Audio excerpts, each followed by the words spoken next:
Kate looked at herself in the mirror as she brushed her teeth. One part of her was cheering her on, screaming finally for kissing Lilly. She watched her own smile curling upward and couldn't stop it. That was probably the Lilly Hill effect. There was another part of her, though, the serious part. The one she kept waiting on to show up and ask her what the hell she was doing. The dread. But it never came. She went to bed and couldn't wait to wake up tomorrow. Around 7, she heard Oliver's feet hit the loft floor, then a small, determined march to Lily's room. A whispered negotiation through the door, then both of them padding into the kitchen together, conspiring in hushed voices that weren't hushed at all. When Kate finally walked in, she found Oliver standing on a step stool with flour on his pajamas, concentrating on a pancake that was shaped like something he tried very hard to explain was a heart.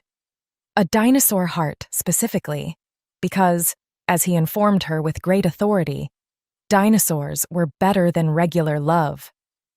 Lily stood beside him in the cabin's too-big apron, guiding his hand on the spatula. As Oliver launched into the secret recipe, her eyes lifted and found Kate's over his head. She looked nervous, hopeful, a little bit scared. Kate smiled at her, and she watched Lily's whole body relax. They ate.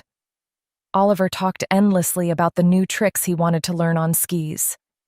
Then a knock came. Sam's and Izzy's voices carrying through the door, saying soft good mornings and asking if there was someone in here who wanted to build an igloo. Oliver was off his chair and rushing to his room to get dressed before Kate could even open her mouth. "Bye, Mom! Bye, Lily!" he shouted, and the door slammed behind him. The cabin went quiet. Kate and Lily sat across from each other at the breakfast table, alone for the first time since last night. The silence wasn't uncomfortable, just new, like they were both standing at the edge of something neither of them quite knew how to start. After a moment, Lily got up and began stacking plates. Kate reached for the glasses. They moved around each other the way they always did, except now every brush of fingers felt like it meant something. "So," Kate said, placing the glasses by the sink. "So," Lily echoed, not looking at her, biting back a smile. Kate leaned against the counter and folded her arms. "Did you sleep well?" Lily mirrored her, arms crossed, shoulder against the opposite counter, that same small smile pulling at the corner of her mouth. "I slept great, actually. Got a really sweet goodnight kiss." Kate's ears went pink. She reached for her coffee cup like it might save her. "Oh, did you?" "Mm-hmm. She kissed me in the snow like we were in a movie and then once more right before I went to my room." "Sounds very romantic," Kate said, dropping her voice into that low, teasing tone she saved for when she wanted to watch Lily squirm. "Very," Lily said, and her cheeks flushed, but she held Kate's gaze. She was grinning now, teasing and light on the surface, but underneath it something real and tentative, like she was testing the edges of this new thing to see if it would hold. "I see," Kate said. "And how would you react if this mysterious woman kissed you good morning?" "I would be very happy." Kate set her coffee down, crossed the kitchen in 3 steps, and stopped right in front of her. She tilted Lily's chin up with her fingers and kissed her. Gentle, soft, easy. No urgency in it at all, just warmth. The kind of kiss that said good morning, and I've been wanting to do this since I opened my eyes all at once. When she pulled back, Lily's hand was still on her arm. "There," Kate said. "Good morning." She settled against the counter beside Lily, their shoulders touching, and the quiet came back. Different now. Warm. Charged with something that finally had permission to exist. "Kate? I can't believe this is happening." Kate turned her head. "What do you mean?" Lily's fingers found the rim of her mug, tracing it slowly. The same nervous gesture Kate had memorized months ago without meaning to. "I mean, you. This. You kissing me. You wanting to kiss me." She said it like she was describing something impossible. You're you, Kate. You're brilliant and put together, and you run a company and you're raising this incredible kid. And you look like... She gestured vaguely at all of Kate. That. And I'm just... Don't. The word came out sharper than Kate intended because something had cracked open in her chest. She turned to face Lilly fully. Do you know what I see when I look at you? Lilly didn't answer. I see someone who makes my son laugh harder than anyone in the world. Someone who leaves coffee on the counter for me every morning without being asked. Someone who reads on the couch with her knees pulled up and hums songs she doesn't even know she's humming. Her voice softened. I see the only person in so many years who's made me want something I was too scared to want. Lily's eyes went bright, and Kate could see her fighting to hold it together. And for the record, Kate added, drier now, you should be the one wondering what a kind, sweet 26-year-old with her whole life ahead of her is doing with an emotionally stunted... Me. Lilly shook her head slowly, her voice quiet but sure. You're the most incredible person I've ever met, Kate. And I'm not just saying that.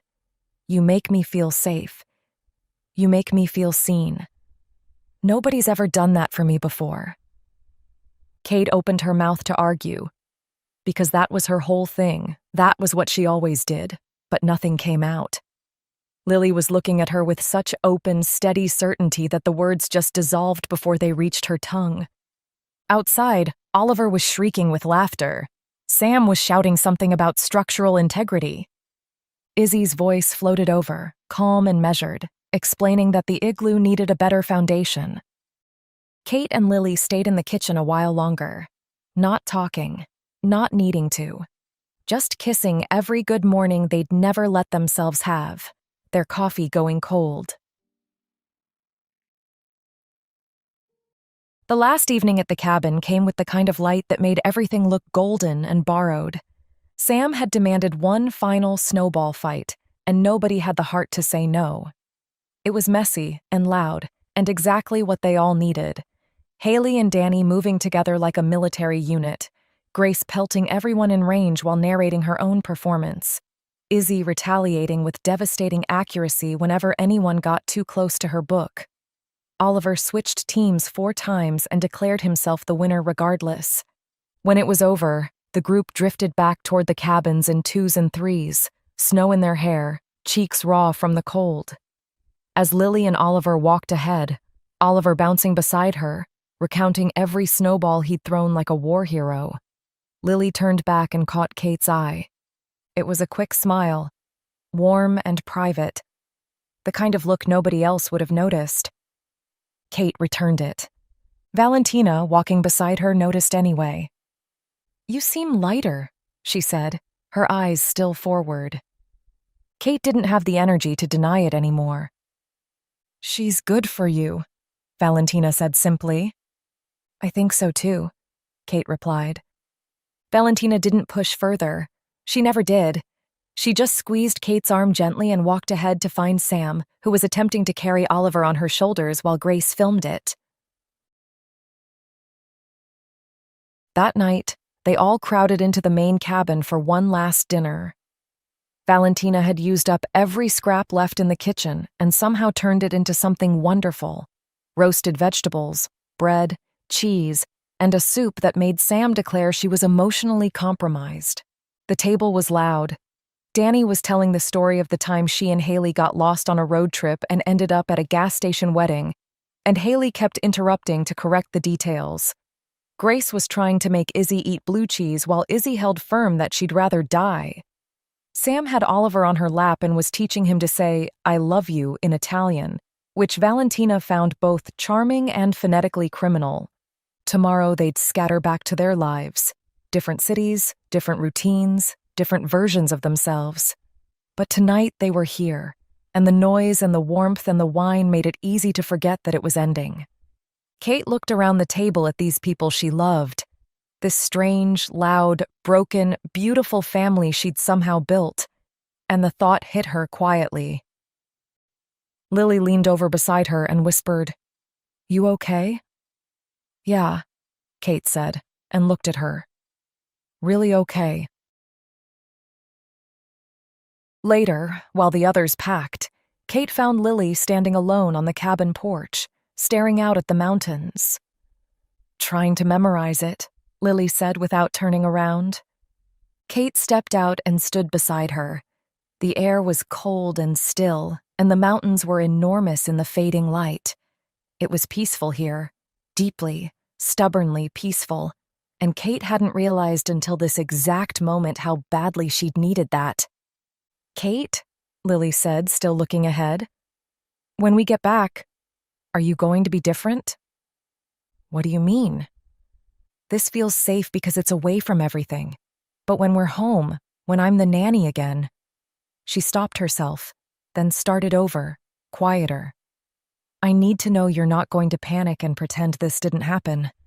Kate turned to face her. "I'm going to be terrified. I'm going to overthink everything.